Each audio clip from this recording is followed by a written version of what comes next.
All right, the MLB trade deadline has come and gone, and it wasn't so much of a hot stove this season, more of a slow, longer burn. We didn't see any of those major, huge superstar names getting dealt, a lot of upper tier echelon guys moving, a lot of teams buying, a couple of teams selling, and some of the worst trade deadline performances ever by a team. Honestly, I don't know how to explain one of these teams. I'm going to go through the major moves, give you some winners of losers of this bad boy. So this thing's been a longer burn, I think, this year. Not necessarily everything happening today. You know, a lot of the times you see big moves on Monday, Tuesday, right before the deadline expired today. But it was kind of more drawn out. Teams were kind of sparing this thing out. They've been trickling in throughout the weekend. The Angels kicked this bad boy off saying, we're not trading Shohei Ohtani. That was the big name everybody was talking about. Could they actually blow it up, send him out, bring in the biggest haul in baseball history? They said no. They went and grabbed Lucas Giolito right off the bat to bolster that pitching rotation. It was a big move for them. The Dodgers then followed suit. They added some pitching. They were really, really, really trying to upgrade their rotation. They wanted to get better. They went right back to the White Sox. They got Lance Lynn. They got Joe Kelly. Other nice moves. The Marlins got David Robertson from the Mets, and that maybe started to signal, oh shit, the Mets are actually going to blow this thing up, because that was a big question. We didn't quite know what the Mets were going to do. They have the highest payroll in baseball. It's a super disappointing season. They haven't been able to do anything competent right now.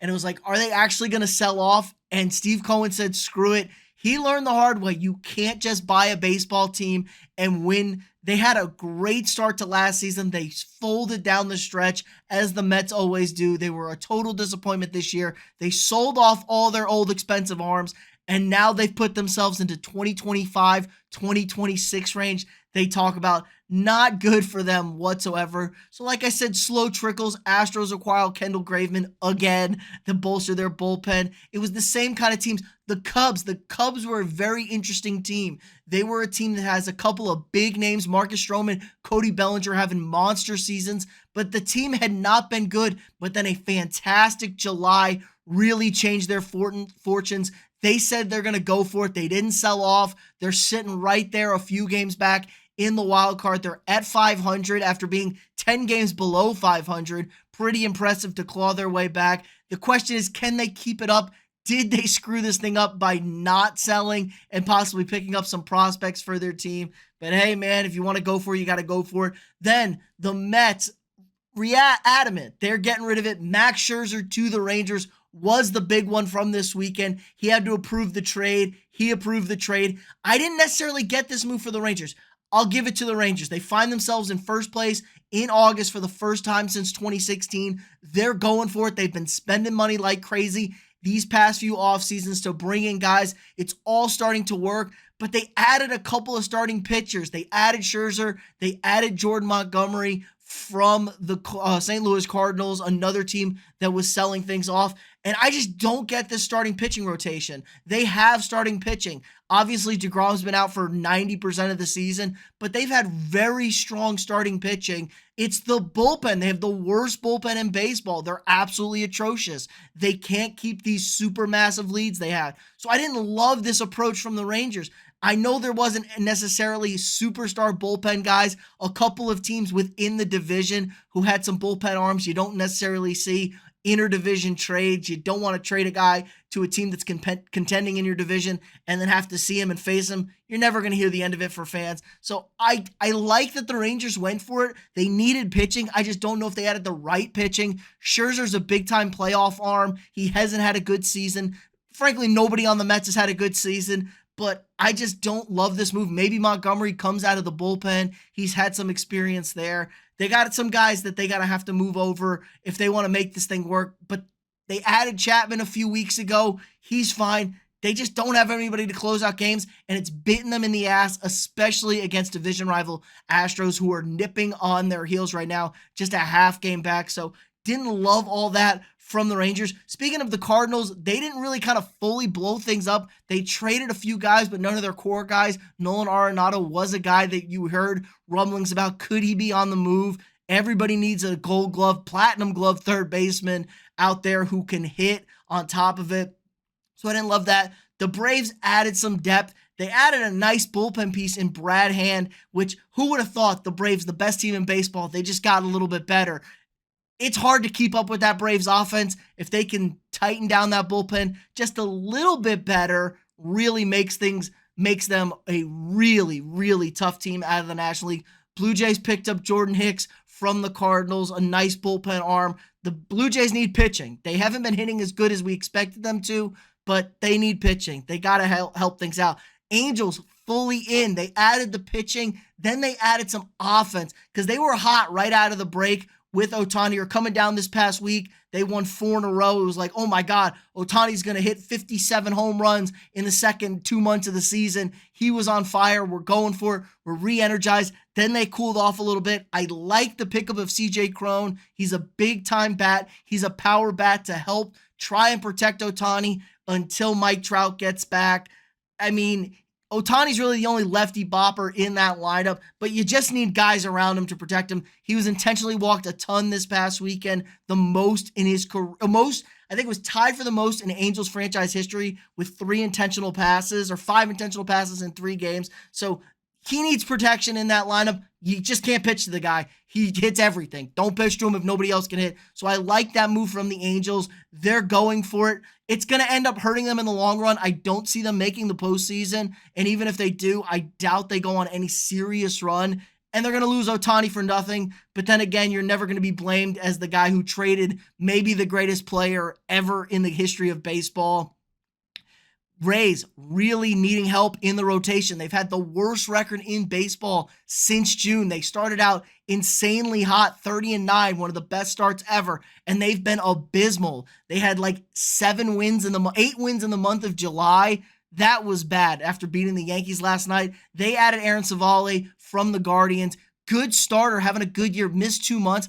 Not sure I get what the Guardians are doing here. I get they're a super young team, but they're still in first place in that pathetic American League Central. Maybe they're just packing it in. Hey, we can win the division. We'll host a playoff series, get bounced by one of these juggernauts out of the AL East, or possibly the second place team in the AL West in the first round. So I guess we could do that. Mariners, big sellers. The Mariners only 3.5 back of the wild card. I was surprised that they sold, but hey, when you end a 20-year playoff drought, you get a little leeway with the fans. Underperformed to start the season. They sold a lot. And I mean, I feel weird about doing that when you're right there in a playoff spot. The Mets sold off everybody here. The big name today was Justin Verlander from the Mets.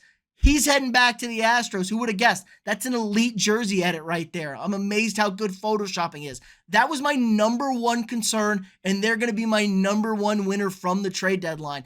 I was worried about the Astros starting pitching, and they've been abysmal the last month. They've had one guy with an ERA under 4 in that starting rotation. They've been getting hammered, and they're starting to make that push. They are getting healthier, but they needed that playoff arm. They need a guy who's been there. Like I said, not the best season for Verlander, but he hasn't been bad by any stretch. This now makes the Astros the favorite in the American League West, probably the favorite in the American League. The other teams are very young, and they have a lot of experience. I was my biggest concern in our preseason breakdowns. They've now fixed it by adding him back. This is a free game 1 win most of the time. And when you absolutely have to have it, Justin Verlander shows up. The Diamondbacks, I love the Diamondbacks, a surprise team. They're in the thick of it, currently in at the wild card. They picked up Sewald from the Mariners to bolster that bullpen. I like when young teams go for it and they're trying to get in. The Diamondbacks have been bad for a long time now. They went in. They're trying to win. I love that kind of stuff.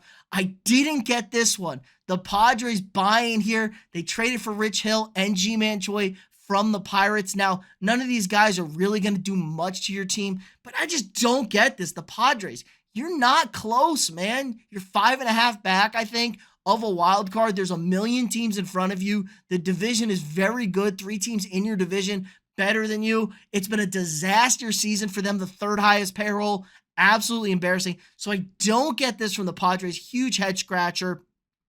Blue Jays added Paul DeJong from the Cardinals. Bo Bichette went down. They said he avoided a disastrous knee injury, but they needed to add depth. I think that was kind of a reactionary move. They have some momentum. They got to keep this thing going. I just don't know here if you're going to do that. I get it, but still, the Blue Jays, are you really going to make a big run?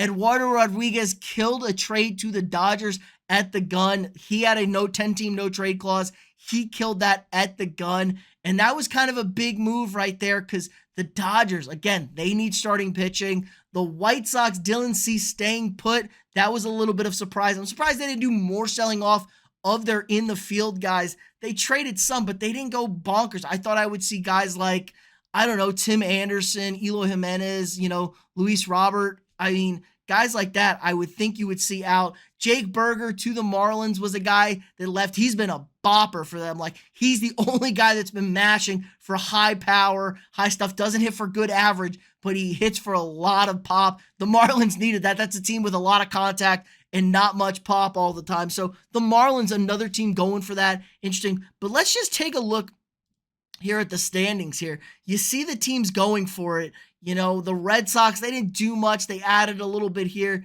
This is the American League wild card. The Orioles, I wish the Orioles would have done more. They said they were leading for Dylan Cease, but they didn't make a huge move there. They're comfortable in first place, I think. They're definitely in the playoffs at this point. How many game lead do they have? A game and a half lead on the race, so 6.5 on the wild card spot there. You see Houston and Toronto currently in. The Red Sox 2.5 back. The Angels 3 back. The Yankees, my biggest loser of the day, my New York Yankees, absolutely pathetic. They made a trade for a mediocre, the 5th guy out of the White Sox bullpen. Like, what are you doing here? Either sell or buy. Don't just sit here thumbing your nuts. I know the team is 4 games above 500 and would be in first place in the American League Central. But they don't play in the American League Central. They play in the American League East. They're in last place for the first time in August since 1990. I mean, come on, get it together, Cashman. You're a pathetic piece of shit. Good Lord, man. You did nothing. Sell the team if you don't want to go for it. Dump the cap. Get under your stupid luxury tax. Keep the 4 guys who are worth a damn on the team, Judge, Volpe, and Cole. I mean, you can get rid of everybody else for all I care. Everyone else pretty much is trash. But no, you don't do that, and then you don't want to trade your precious farm system. You got to hold on to, my prospects. Well, you never call any of these damn people up. So I don't know what this bozo's doing. Get him out of here. The Yankees, the biggest losers of the trade deadline. Now let's look over the National League. The Giants sitting there in first. This is a great race here in the National League. Cubs 3.5 back of the wild card. Brewers in, Diamondbacks in, Marlins in, Phillies half a game up. Not really there. There's the Padres, 5 back. There's a million teams in front of them. And now let's look at the divisions here. Atlanta's running away with that East, so that's the only shot the Phillies have is that wildcard spot. The NL Central, very interesting. Reds in first. Milwaukee right there at 1.5. And the Cubs only 5 back. It's doable. It's a lot, but it's doable. The Reds, the team that kind of just stayed put. I like that. They're a young, hot team. Let the young kids play. Screw it at this point. Dodgers in first, but it's close. This is a close race. I just don't get what the Padres were doing. So big winners for me on the day. I would say Diamondbacks, Astros, like what they did a lot. Huge losers for me. Padres, Yankees.